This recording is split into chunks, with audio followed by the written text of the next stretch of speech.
Okay, let's work on one example to see how to measure arithmetic mean return and geometric mean return. Okay. For example, we have a stock with the following information that at year one, at the beginning at the beginning of the year the price is 100, and by the end of year one the price is 150, and blah blah blah. Okay, you see the end value of year one is also the beginning value of year two. Yeah, and so on. Okay, and now we need to calculate return of year one, of year two, and of year three. And after that, we take the average. Yeah. Okay, the return of year one is defined by, we take the ending value, subtract for the beginning value, and we divide it for the beginning value, and we get 15%. Yeah, and so on. We calculate for year two.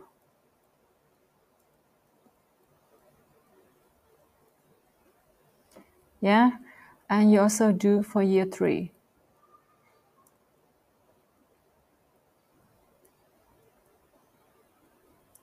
Yeah, okay.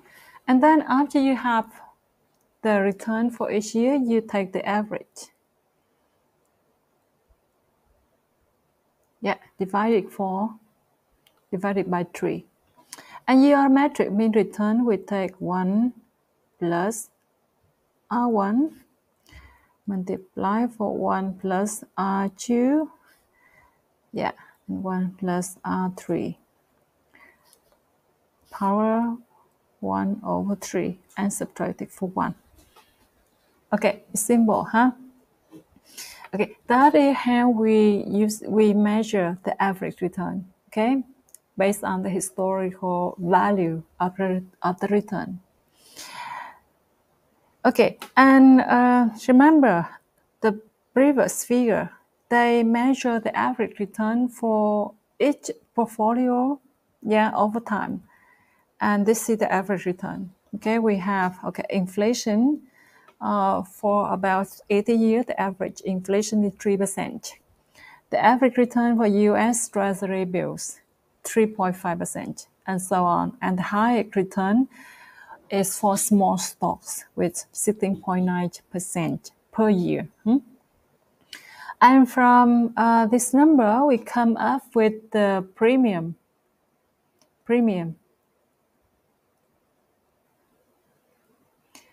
Phần bù các bạn phụ trội. Yeah, so you know the U.S. Treasury bills is usually considered as the risk-free investment. Yeah, and why is risk-free investment? First of all, it's issued by U.S. government. Yeah, if we talk about the debtor, and the safest debtor in this world, yeah, maybe the U.S. government. Yeah, and also it is short term. Yeah, it usually less than 1 year. So based on the credit quality of the government, of the issuer, that the U.S. government, and based on the time to maturity of that financial instruments, so it's usually considered to be the risk-free financial assets. Yeah. Okay, so they usually use this one at a kind of the base return. Yeah, when we invest in something, they usually rely on a base return. That is the minimum return you had to earn, and plus the additional risk, additional return that compensate for the additional risk. For example, if you invest in stock, yeah, you say if the stock have come up with a yield of like 7% per year, yeah, and you compare with the market interest rate. For example, if you deposit your money into the bank and you earn 7% interest rate, yeah, and the stock gives you the same return, 7%, then it's meaningless to invest in stock, right? Because depositing money into your bank is much more safer. right? So no one will invest money in the stock, okay? So the stock is riskier. So you ask for the higher return. You get what I mean? You ask for, a premium, một cái phần bù, một cái mức phụ trội to compensate for the risk.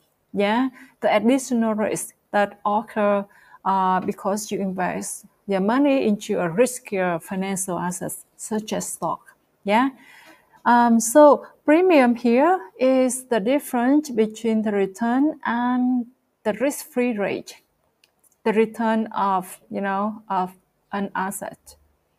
For example, if I take this one at a base, at a risk-free rate, then the risk and the premium for the long-term government bond will be 2.4%.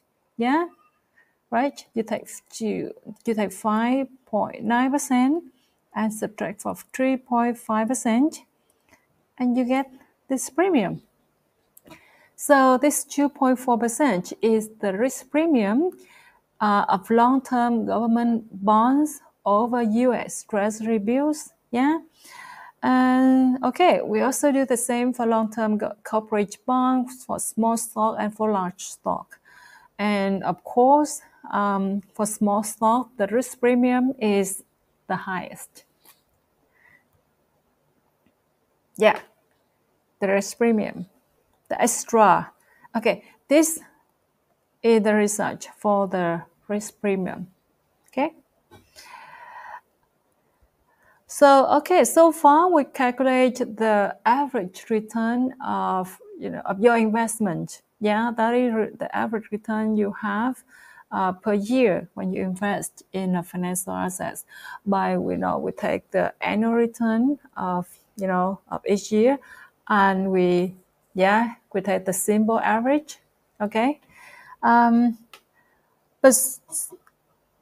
that is the return. It calculates based on the historical value. Yeah, there's another kind of return that it calculates based on the expected value. Okay, let's see one example. Expected return of a single asset over scenario. Yeah, so this return we will calculate based on the probability of a possible outcome. So take a look at the formula, and then we will make it clearer when we move on one example. Okay, this is the formula. Yeah, expected return equal to the sum of the sum of the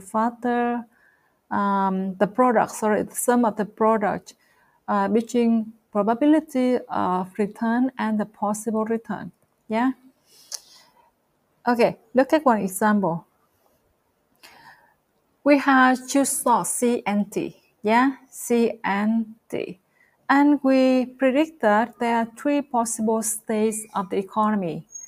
Yeah, the economy can be in booming stage, or in normal stage, or in recession stage, suy thoái. Yeah, and if the economy is in boom stage, probability of this scenario is 30% or 0.3. And in that state, the expected return of stock C is 15, and of stock D is 25. And of course, this one is in percentage. Yeah. And the same in normal, if the economy is as normal, then the probability of this scenario is 15%. 50%. Yeah. And this is the expected return of C, the expected return of D, and so on.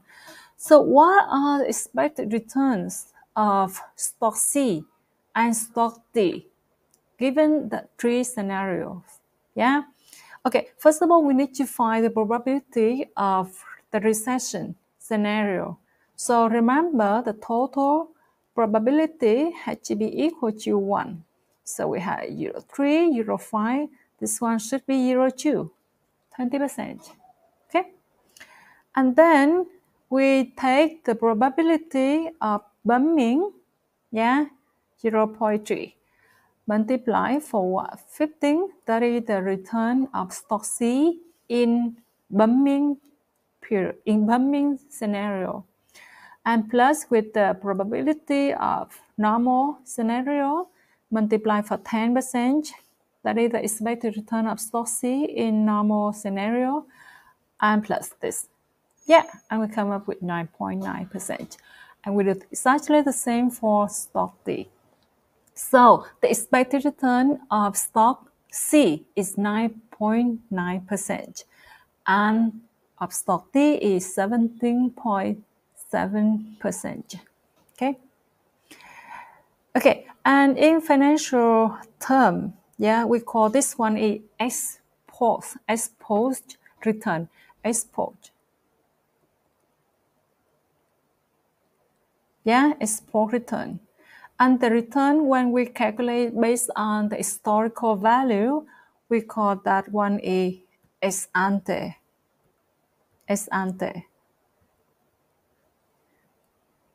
This is the Latin terminology for the two kind of return. The one return we calculate based on the historical value, we call it ex ante, and based on the expected scenario, we call this one ex post. Okay. Okay, that is the expected return, and now we move to calculating the risk. The risk. Okay, please go back to figure 12.4. Okay, now we know that if we put one money into different assets, it comes up with different value, different outcome, right? And the most profitable portfolio is small company stock. Remember, this one is portfolio, not one single small company stock. A portfolio is mean a combination of many small company stocks. Okay, and yeah, but and this figure is based on the real number. Yeah, and you see it measure during the long period, 80 years. Okay, so the information here, the figure we see here are very powerful because based on the real number. So you see, if we know this, and now we know this, will you put your money into small company stock today? Will you? That is the question. Yeah, we see the principle here. The small company stock will earn much more than the large company stock by time. Yeah, on average. You see, on average, it gives you, 16.9% per year. Yeah? So if we know that, will you put your money into a small stock company today? That is the question. Yeah? So it's not simple. You see, the $1, you see the green line. The green line is not smooth at all. It's volatile a lot. And you see, it's vary. And from $1 in 1925, in 1930, you see it go up here, and then suddenly